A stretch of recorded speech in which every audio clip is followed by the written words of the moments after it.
एक बार पवित्र गायत्री मंत्र का पाठ करेंगे।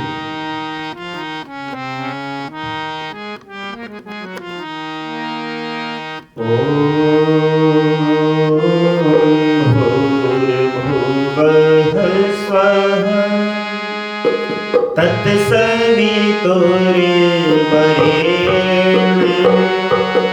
भर्गो देवस्य धीमहि धियो यो नः प्रचोदयात्। तूने हमें उत्पन्न किया, पालन करे रहा है तू। तुझसे ही पाते प्राण हम, दुखियों के कष्ट हरता है तू।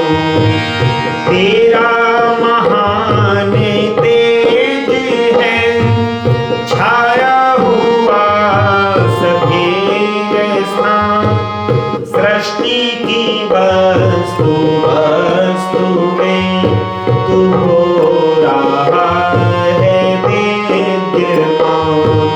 तेरा ही धरते ध्यान हम मांगते तेरी दया।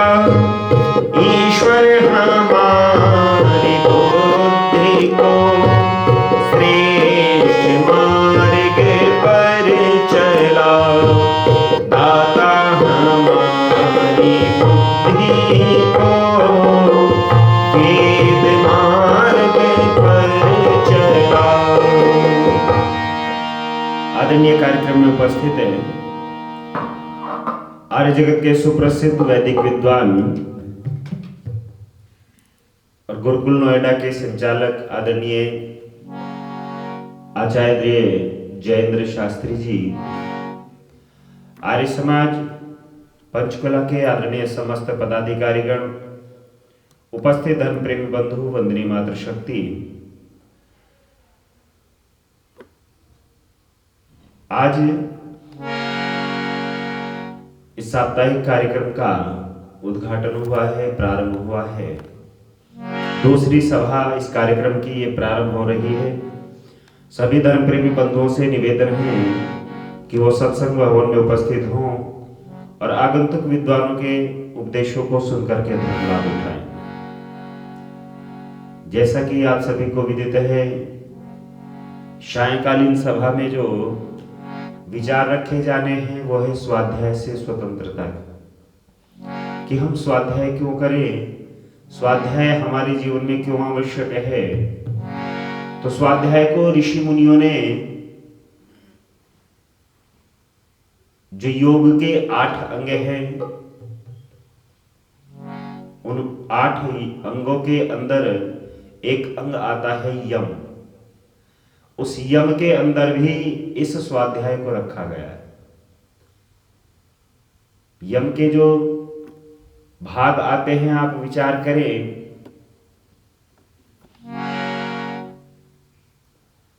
अहिंसा, सत्य, अस्तेय, ब्रह्मचर्य, अपरिग्रह। और नियम आते हैं शौच, संतोष, तप, स्वाध्याय और ईश्वर प्रणिधान। तो नियमों में स्वाध्याय का नियम आता है कि हम अपने जीवन में जो नियम बनाएं, उन नियमों में हम स्वाध्याय को भी ऐड करें। पर आप विचार करें, चिंतन करें, क्या आज हम अपने जीवन में स्वाध्याय को जोड़ा रखा है या नहीं जोड़ा है? आज हमने अपने जीवन से स्वाध्याय को निकाल दिया है। और समाज का जो पतन है, आज जो हमारी संस्कृति में गिरावट आ रही है, उस गिरावट आने का सबसे बड़ा कारण यही है कि हमने अपने धर्म ग्रंथों को पढ़ना छोड़ दिया है। और भी और सुंदर इसीलिए लिखा है, इसीलिए आयोजकों के द्वारा इस विषय को रखा गया है कि हम स्वाध्याय को अपने जीवन के अंदर जोड़ें। आइए विषय अनुसार थोड़ी सी चर्चा आपके सामने रखने का प्रयास करूंगा।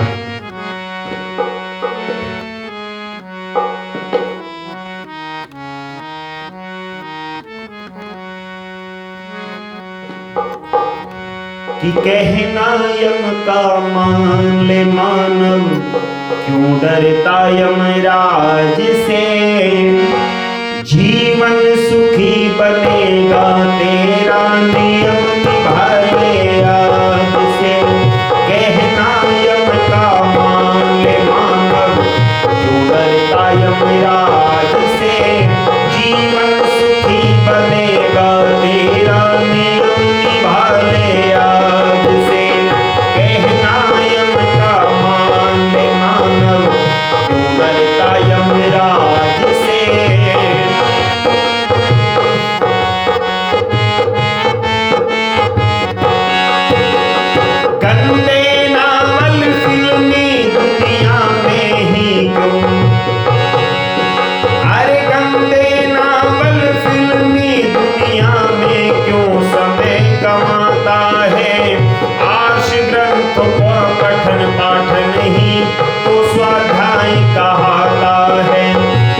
वह ज्ञानी हो जाता है।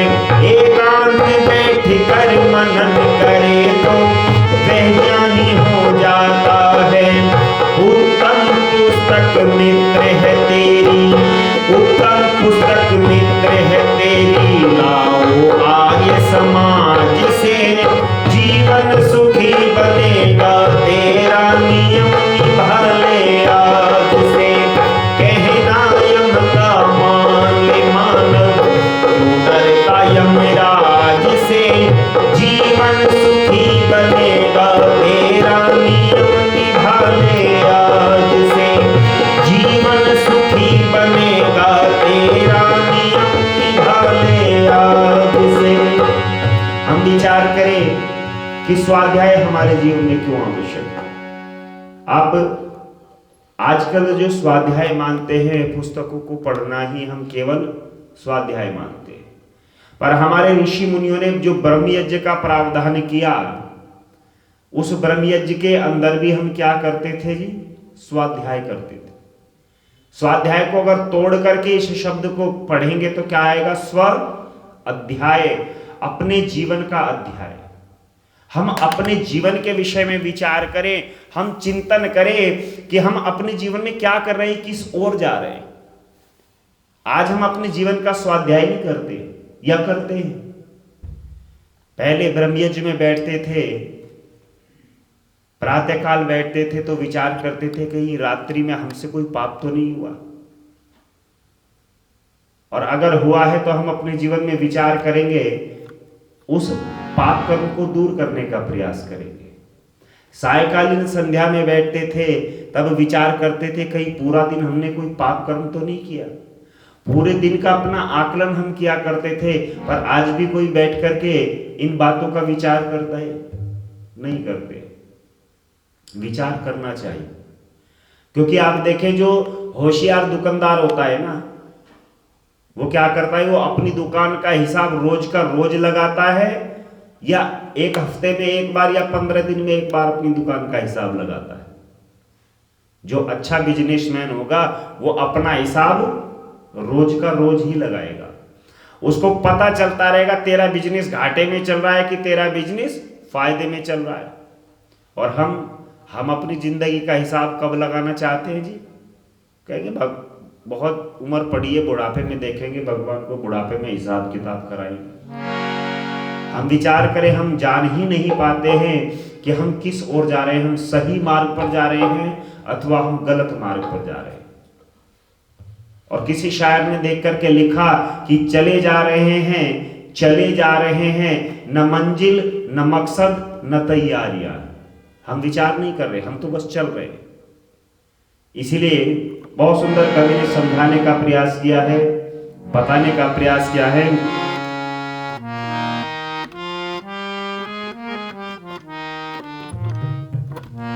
कि स्वजिंदगी के पाठ का अध्ययन तो कीजिए, स्वजिंदगी के पाठ का अध्ययन तो कीजिए, पल भर को जरा बैठ के चिंतन तो कीजिए, पल भर को जरा बैठ के चिंतन तो कीजिए, स्वजिंदगी के पाठ का अध्ययन तो कीजिए।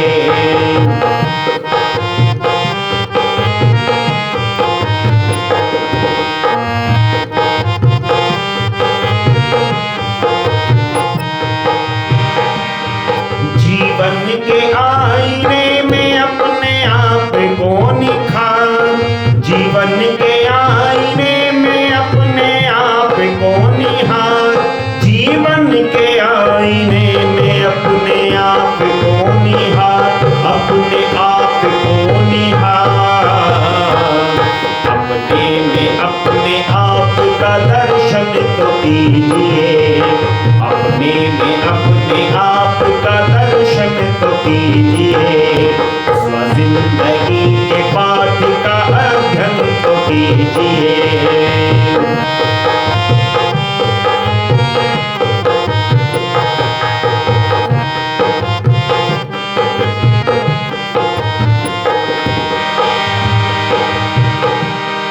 दामन पे अपने देख ले, दामन पे अपने देख ले कितने लगे हैं दाग, दामन पे अपने देख ले कितने लगे हैं दाग, दामन पे अपने देख ले कितने लगे हैं दाग, कितने लगे हैं दाग। अपने ही आप इसका आकलन तो कीजिए, अपने ही आप इसका आकलन तो कीजिए।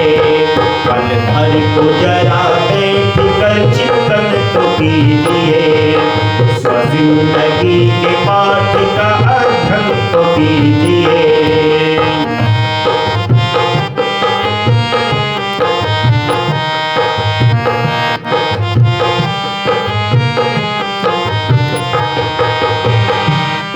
जन जन से तुझको मान की मिलती रहे फुहार, जन जन से तुझको मान की मिलती रहे फुहार, जन जन से तुझको मान की मिलती रहे फुहार, मिलती रहे फुहार। पहले अपने मान का मर्दन तो कीजिए, पहले अपने मान का मर्दन तो कीजिए। पल भर को जरा बैठ के चिंतन तो कीजिए, स्वजिंदगी के पाठ का अध्ययन तो कीजिए। पल भर को जरा बैठ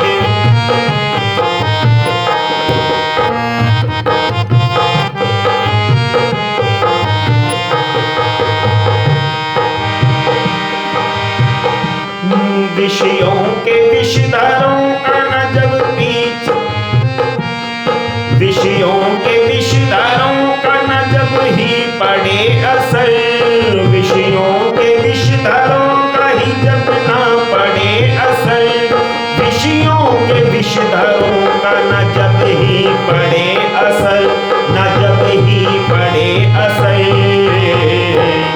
पहले इस अपने वृक्ष को चंदन तो कीजिए, पहले अपने इस वृक्ष को चंदन तो कीजिए। पल भर को जरा बैठ के चिंतन तो कीजिए, पल भर को जरा बैठ के चिंतन तो कीजिए। स्वजिंदगी के पाठ का अध्ययन तो कीजिए।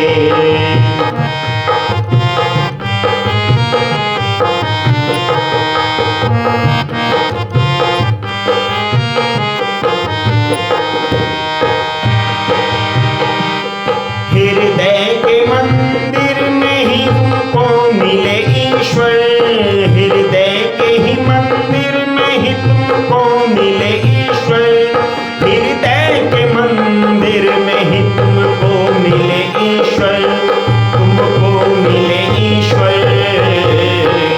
पहले पवित्र अपना आंगन तो कीजिए, पहले पवित्र अपना आंगन तो कीजिए। स्वजिंदगी के पाठ का अध्ययन तो कीजिए। पल भर को जरा बैठ के चिंतन तो कीजिए। स्वजिंदगी के पाठ का अध्ययन तो कीजिए।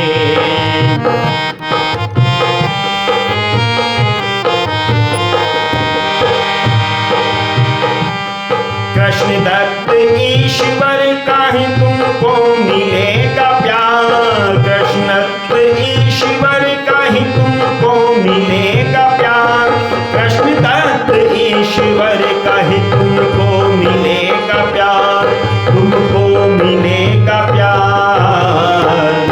पहले उसे तुम अपना समर्पण तो कीजिए, पहले उसे तुम अपना समर्पण तो कीजिए।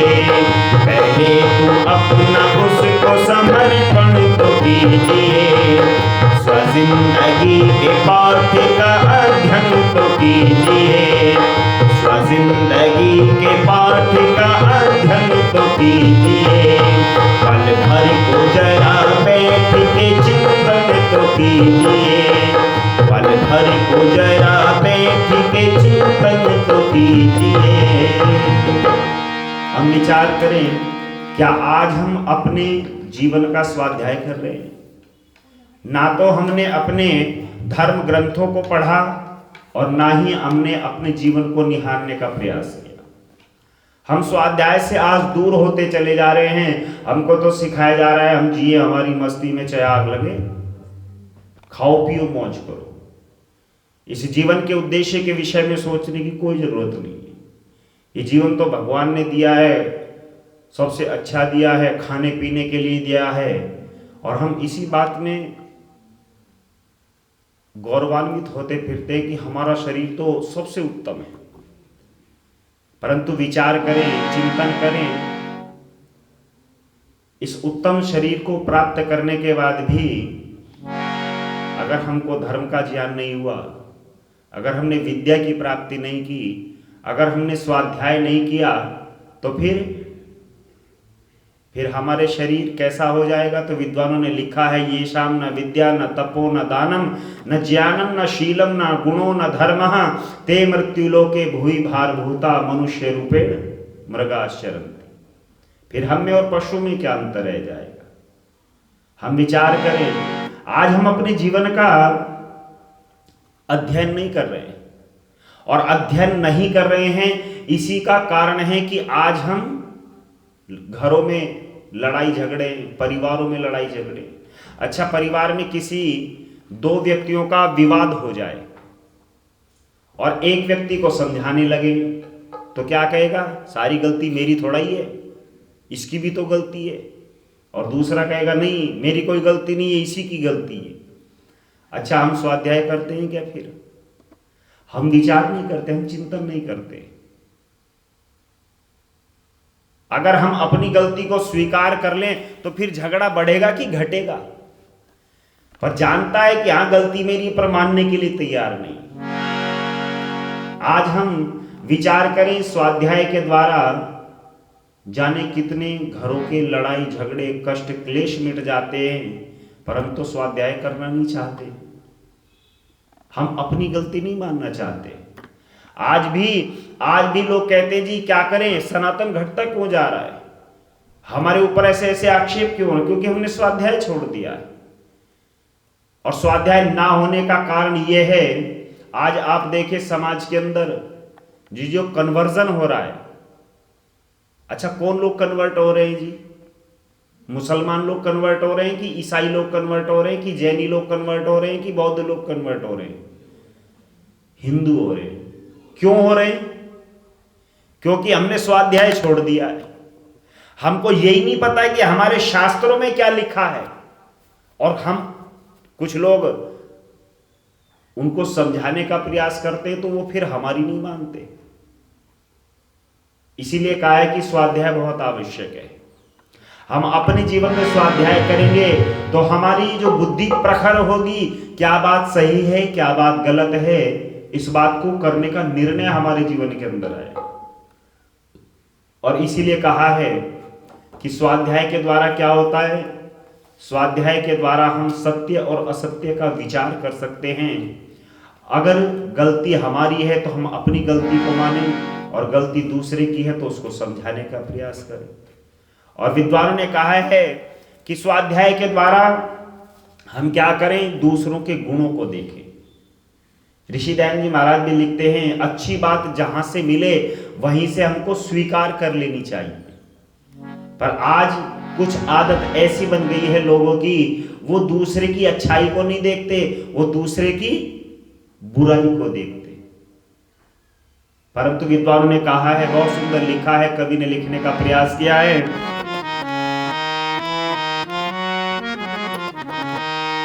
कि सबके गुण अपने हमेशा गलतियां देखा करो।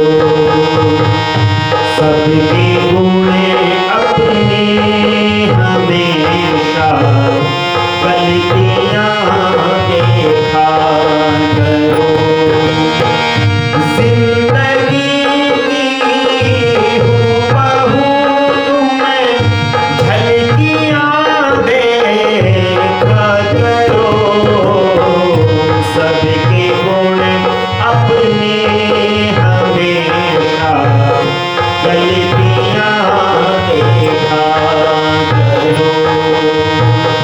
सबके गुण अपनी हमेशा गलतियां देखा करो। जिंदगी की हूबहू तुम्हें झलकियां देखा करो। सबके गुण अपनी हमेशा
विषयों का विषपान करी मद के नशे में झूमता, विषयों का विषपान करी मद के नशे में झूमता, प्रभु भक्ति जान भी करी, प्रभु भक्ति जान भी करी, मस्तियाँ देखा करो, सबके गुण अपनी हमेशा गलतियाँ देखा करो, सबके गुण अपनी हमेशा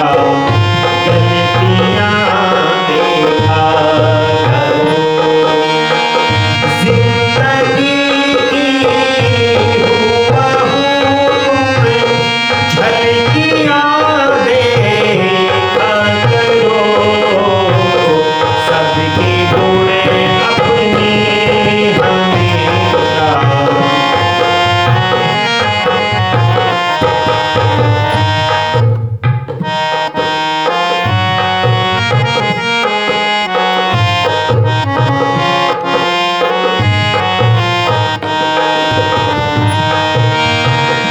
खाने से पहले अगर तुम हक पर आया सोच लो, खाने से पहले अगर, आप देखें पहले जो हमारे बड़े बुजुर्ग होते थे ना, आज भी कुछ लोग आपको ऐसे मिल जाएंगे। पहले माताएं क्या करती थी, जब रोटी बनाया करती थी ना, पहली रोटी किसकी निकलती थी, गाय की, और अंतिम रोटी किसकी निकलती थी, कुत्ते की। अच्छा आज भी निकालते हैं क्या? कितने लोग निकालते हैं ये आप विचार करें। मैं तो ये मानता हूं 1% लोग, 1% इतनी जनसंख्या में अगर जोड़े तो 1% भी नहीं बैठेंगे जो लोग निकालते हैं। मैंने तो ज्यादातर महिलाएं देखी हैं, आगे से रोटी तोड़ का आटा तोड़ा और वो पीछे की तरफ लगा दिया। अच्छा इसका क्या मतलब हुआ कि ये गाय का है, ये बाद में सेक देंगे इसको, और वो बाद की गाय की और कुत्ते की एक साथ हो जाती है।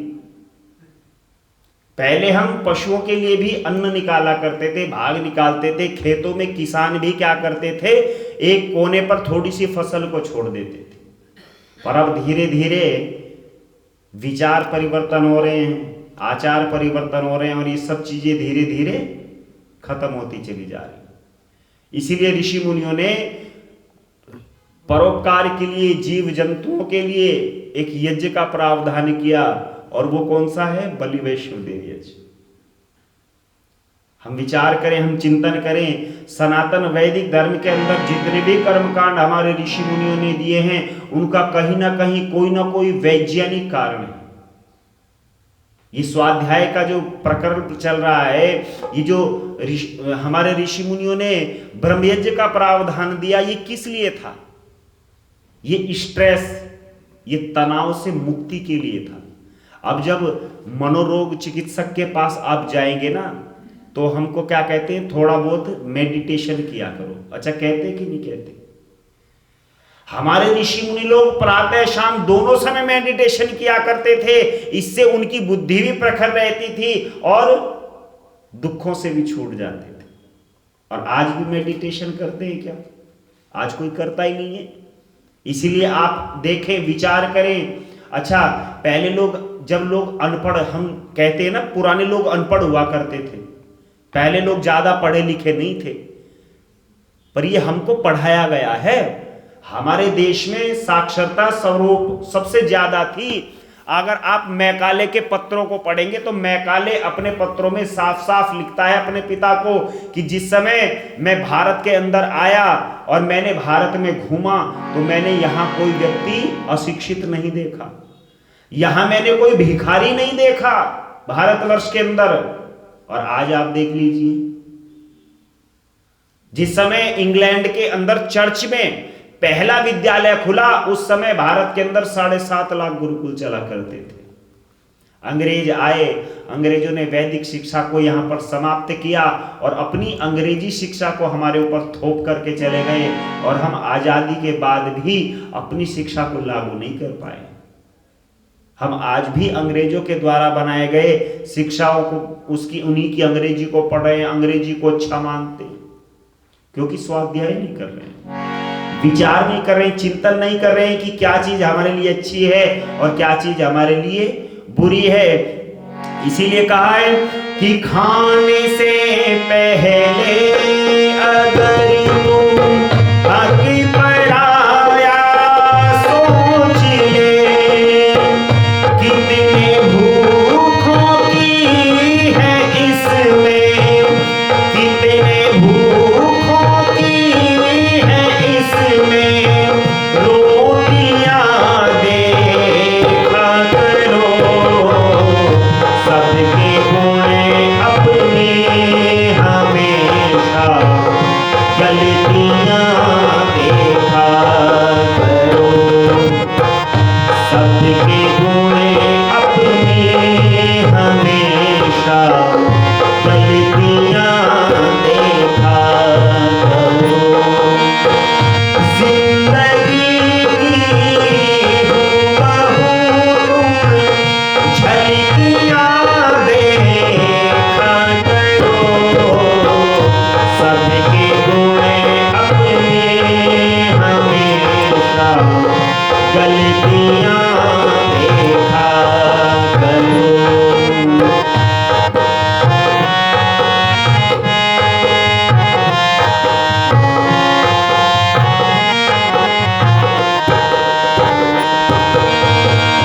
जिंदगी में चाहते हो सुख अगर अपने दिए, जिंदगी में चाहते हो सुख अगर अपने लिए, दूसरों के गम में अपनी, दूसरों के गम में अपनी सिसकियां देखा करो, सबके गुण अपनी हमेशा गलतियां देखा करो, सबके गुण अपनी हमेशा गलतियां देखा करो। जिंदगी की हुबहू झलकियां देखा करो, सबके गुण अपने हमेशा गलतियां देखा करो।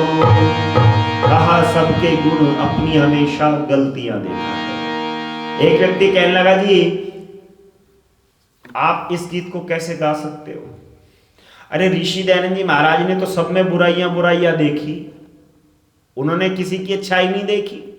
जिसमें भी देखो हिंदू समाज में ये गड़बड़, मुस्लिम समाज में ये गड़बड़, ईसाई समाज में ये गड़बड़। तो ऋषि दयानंद जी महाराज के जीवन को अगर आप देखें, ऋषि दयानंद जी महाराज ने पहले अपने जीवन को सुधारा और उसके बाद में समाज को सुधारने का प्रयास किया। तो जब समाज को सुधारेंगे तो जिसमें जो गलती है, जो कमी है, उसकी ही गलती को तो देखा जाएगा। अगर मैं अपने जीवन को सुधारना चाहता हूं तो मैं अपने जीवन की कमियों को, बुराइयों को दूर करूंगा, और मैं आपके जीवन को सुधारना चाहता हूं तो आपके जीवन में जो बुराइयां, जो गलतियां, मैं उनको दूर करने का प्रयास करूंगा। ऋषि दयानंद जी महाराज ने समाज को सुधारने का प्रयास किया, इसलिए समाज की गलतियों को देखा। पर यह काम इतना आसान नहीं है। हम कह रहे ना कि सबके गुण अपनी हमेशा गलतियां देखा करो। अच्छा, क्या अपनी गलती को देखना आसान बात है या बहुत मेहनत का काम है? अपनी गलती को व्यक्ति मानता नहीं है। जब जीवन में कोई अपनी गलती होती है ना, तो हम उसको मानना नहीं चाहते, हम दूसरे की ही गलती निकालना चाहते हैं। क्योंकि दूसरों को उपदेश करना, दूसरों को किसी बात को बताना, उसके लिए प्रेरित करना तो आसान है, पर अपने जीवन में धारण करना आसान है कि मुश्किल है? क्यों जी? हम विचार करें, हम चिंतन करें, जो बात हम दूसरों को बता रहे हैं, जो उपदेश हम दूसरों को कर रहे हैं, क्या वो चीजें, क्या वो बातें हमारे जीवन में हैं अथवा नहीं? और अगर नहीं है तो आप कितना भी उपदेश करें, आपके किए हुए उपदेश का प्रभाव जनता के ऊपर, लोगों के ऊपर नहीं पड़ेगा। इसीलिए विद्वानों ने बहुत सुंदर कहा है और भजन के माध्यम से समझाने का प्रयास किया है कि औरों को उपदेश सुनाना उगता हुआ सवेरा है, खुद वैसा व्यवहार न करना, दीपक तले अंधेरा है।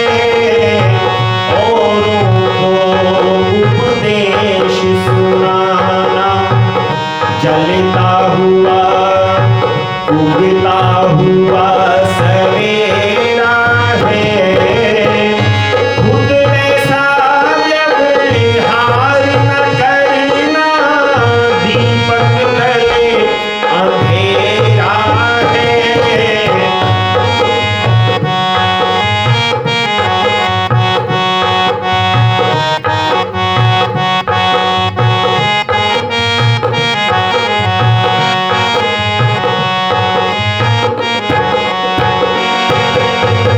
धन संपत्ति रिश्ते नाते, दुनिया के सुख साधन सारे, सुई तीनों की बराबर भी ना किसी के साथ गया है प्यारे। यहाँ का सब कुछ यही रहेगा,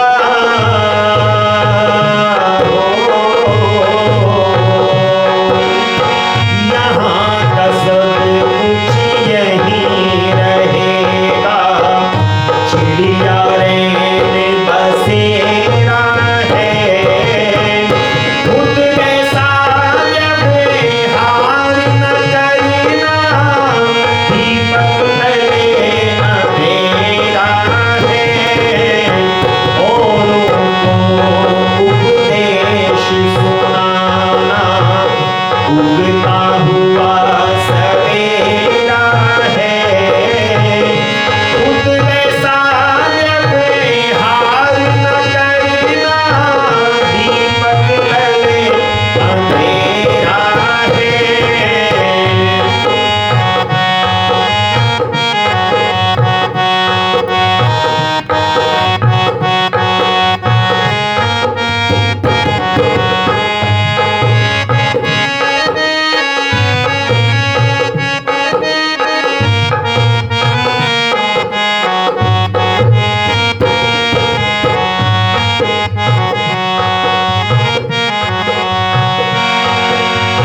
निर्धन का धन लूट लूट कर जिसने भरी तिजोरी है, निर्धन का धन लूट लूट कर जिसने भरी तिजोरी है। किस्मत को मत किस्मत समझो, यह तो सीना जोड़ी है। क्या कहिए धनवान उसे,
नित्य प्रति स्वाध्याय को अपने जीवन में धारण करने का प्रयास करें। क्योंकि विद्वान लोग कहते हैं करत करत अभ्यास ते जड़ मत होत सुजान, और पत रस्सी आवत जात ते सिल पर परत निशान। अगर आप स्वामी विरजानंद जी महाराज के जीवन को पढ़ें, प्रज्ञाचक्षु थे, पर प्रज्ञाचक्षु होने के बाद भी चारों वेदों के विद्वान थे। कैसे थे? स्वाध्याय के द्वारा। पहले गुरुओं से सुना और उस सुने हुए को बाद में क्या किया? स्वाध्याय के द्वारा याद किया। और ऋषि दयानंद जी महाराज से भी तो यही शर्त लगा करके पढ़ाया था स्वामी विरजानंद ने कि जो पाठ एक बार पढ़ा दूंगा दोबारा। अच्छा, मैं आपसे पूछना चाहता हूं, अगर आज ये शर्त स्कूल वाले लगा दें तो क्या बच्चे पास हो पाएंगे या नहीं हो पाएंगे? आज तो स्कूल में अलग पढ़ाई, ट्यूशन पर अलग पढ़ाई, फिर घर आकर के मोबाइल पर, और फिर भी बच्चे नंबर नहीं ला पा रहे हैं। और वहां पर शर्त रखी गई कि जो पाठ एक बार पढ़ा दूंगा दोबारा नहीं पढ़ाऊंगा, और जब तक पिछला पाठ सुनूंगा नहीं तब तक आगे नहीं पढ़ाऊंगा।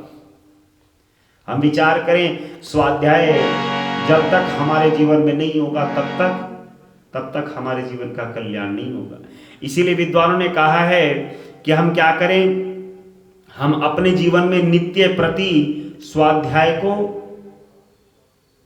ऐड करने का प्रयास करें, जोड़ने का प्रयास करें। प्रातः शाम जब परमात्मा की भक्ति में बैठें तब स्वाध्याय करें, या जब रात को सोते समय, कुछ लोग कहते जी हमें रात को नींद नहीं आती, दवाई खा करके, गोलियां खा करके सोते, नींद की गोलियां लेकर के सोते। सबसे बढ़िया इलाज है, जिसको नींद नहीं आती ना, एक बढ़िया सी आर्य समाज में से किताब लेकर के जाए, सत्यार्थ प्रकाश ले जाए, ऋग्वेद आदि भाष्य भूमिका ले जाएं, गूढ़ विषय की कोई किताब लेकर के जाएं, और जब रात को बिस्तर पर लेटे ना, बस लेट करके किताब खोल करके पढ़ना शुरू करें। जैसे बच्चों को कह देते हैं ना कि बेटा पढ़ ले, तो किताब खोलते ही कहता है मुझे तो नींद आ रही है। वही हालत आपकी हो जाएगी। 2-4 लाइन पढ़ोगे, 2-4 पृष्ठ पढ़ोगे, और जब समझ में नहीं आएगा दिमाग जोर लगाएगा, अपने आप नींद आ जाएगी। अच्छा, गोली से अच्छी दवाई है कि बुरी दवाई है? पर हम स्वाध्याय नहीं करना चाहते, हम किताब पढ़ते पढ़ते नहीं सोना चाहते। आज का मनुष्य की तो हालत ये हो गई है, पहले लोग भगवान की भक्ति करके सोते थे। ये जागृतो दूरमुदैति दैवम तदुसुप्तस्य तथैवैति दूरंगमम ज्योतिषाम ज्योतिरेकम तन्मे मना शिव संकल्पमस्तु। रात्रि में मंत्र पाठ करके सोया करते थे, और जब प्रातः काल उठते थे, प्रातः अग्निम प्रातः इंद्रम हवामहे, प्रातः काल भी मंत्र पाठ करते हुए उठते थे। और आज रात को तो डाकुओं की पिक्चर देखते देखते सोता है, शोले की फिल्म देख रहा है, और जब रात को सपना आया कि डाकू डाकू डाकू कह करके खाट से नीचे। सुबह जब उठता है, लोग भगवान का नाम लेते ही ये तकिया छेदता है कि मेरा मोबाइल कहां गया है। इसको भगवान याद नहीं आ रहा, मोबाइल याद आ रहा है। आज हम विचार करें, आज हम इसीलिए पिछड़ते चले जा रहे हैं। बहुत सुंदर कवि ने समझाने का प्रयास किया है।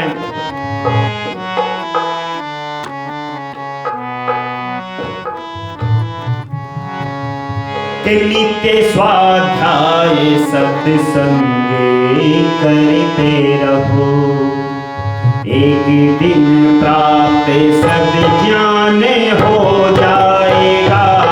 नित्य स्वाध्याय सत्संग करते रहो, एक दिन प्राप्त सद्ज्ञान हो जाएगा। शांति होगी, परम भ्रांति मिट जाएगी, पाप तापों का अवसान हो जाएगा। नित्य स्वाध्याय सत्संग करते रहो।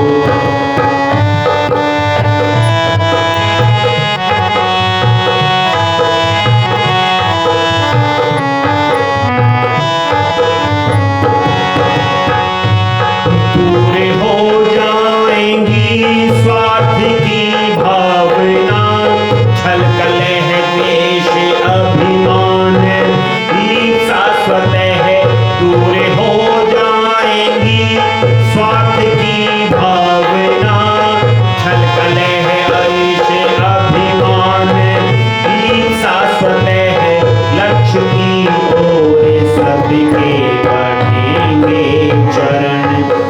मोक्ष की ओर सबके बढ़ेंगे चरण, जब स्वकर्तव्य का ध्यान हो जाएगा। नित्य स्वाध्याय सत्संग करते रहो, एक दिन प्राप्त सद्ज्ञान हो जाएगा। शांति होगी परम भ्रांति मिट जाएगी, पाप तापों का अवसान हो जाएगा। नित्य स्वाध्याय सत्संग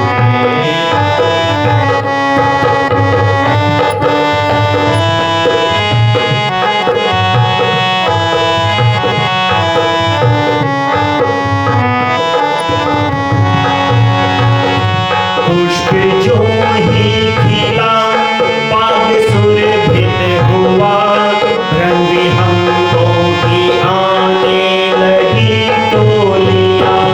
पुष्प जो भी खिला, बाग सुरभित हुआ, रंग हमकों की आने लगी टोलियां। सद्गुणों की सुगंधि उठाते चलो, सद्गुणों की सुगंधि उठाते चलो। सबके हृदय में सम्मान हो जाएगा। नित्य स्वाध्याय सत्संग करते रहो, एक दिन प्राप्त सद्ज्ञान हो जाएगा। शांति होगी परम भ्रांति मिट जाएगी, पाप तापों का अवसान हो जाएगा।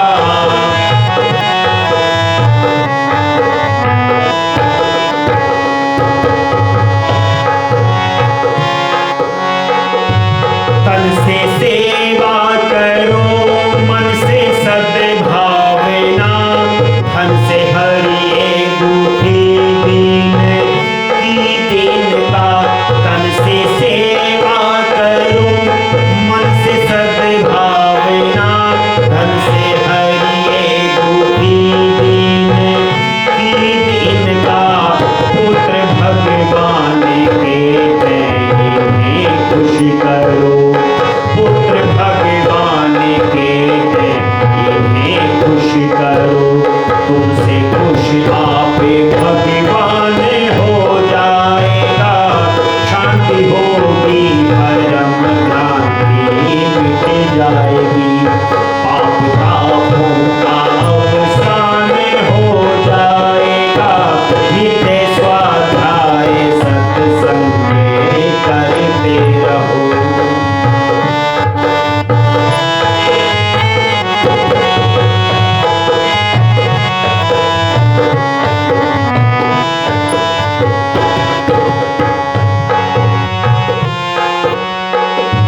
शुद्ध करके भरो भव्य राष्ट्रीयता, घोर घातक अराष्ट्रीय समुदाय में। शुद्ध करके भरो भव्य राष्ट्रीयता, घोर घातक अराष्ट्रीय समुदाय में। की उपेक्षा अधिक हो रहत अंग निज, की उपेक्षा अधिक हो रहत अंग निज। राष्ट्र का पावन स्थान हो जाएगा। नित्य स्वाध्याय सत्संग करते रहो, एक दिन प्राप्त सद्ज्ञान हो जाएगा।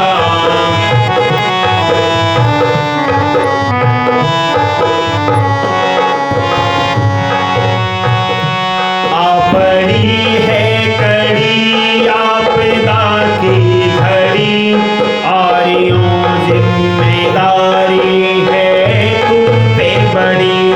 आपड़ी है कड़ी आपदा की घड़ी, आरियों जिम्मेदारी है तुम पर बड़ी। आप यदि हैं सगिरिय जगरती संगठित,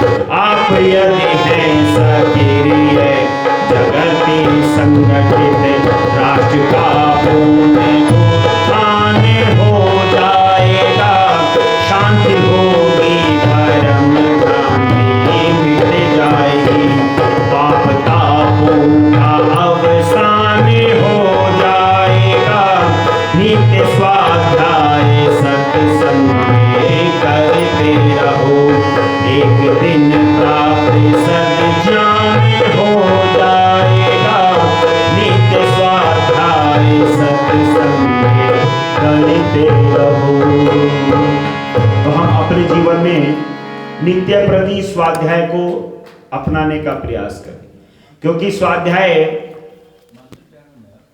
लिखा है। स्वाध्याय क्यों आवश्यक है? क्योंकि जब तक हम स्वाध्याय नहीं करेंगे तब तक हमको ये पता नहीं चलेगा कि हमारे जीवन में क्या बुराई है, क्या अच्छाई है। नहीं तो हम अपनी बुरी बातों को भी, गलत बातों को भी सही मान करके और अपने आप को सही होने का हम घमंड करते हैं।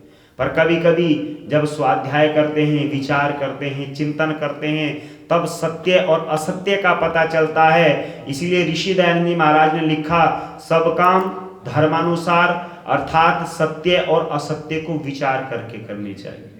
और विचार तब करेंगे जब अपने जीवन का हम स्वाध्याय करेंगे। लिखा है स्वाध्याय से स्वतंत्रता। आज विचार करें, आज जिसको हम स्वतंत्रता कह रहे हैं, समाज के अंदर आप देखें, जिसको आज हम स्वतंत्रता कह रहे हैं ना, लोगों ने उसको स्वच्छंदता बना रखा है। आज बच्चे स्वतंत्र हैं कि स्वच्छंद हैं? क्यों जी? तंत्र कहते हैं व्यवस्था को। जो अपने तंत्र में रहे, अपनी व्यवस्था में रहे, वो स्वतंत्र है। परंतु आज कोई किसी की कोई व्यवस्था नहीं है, इसीलिए सब लोग स्वच्छंद होते चले जा रहे हैं। ये बहुत सुंदर विषय यहाँ पर आज रखा गया है, जिसका आदरणीय आचार्य जी के द्वारा हम और विस्तार पूर्वक सुनेंगे। कुछ भजनों के माध्यम से थोड़ा सा मैंने इस कार्यक्रम को प्रारंभ किया। आप सभी ने ध्यानपूर्वक सुना, सभी का बहुत बहुत धन्यवाद। अब आगामी कार्यक्रम की चर्चा सुने और लागू करें।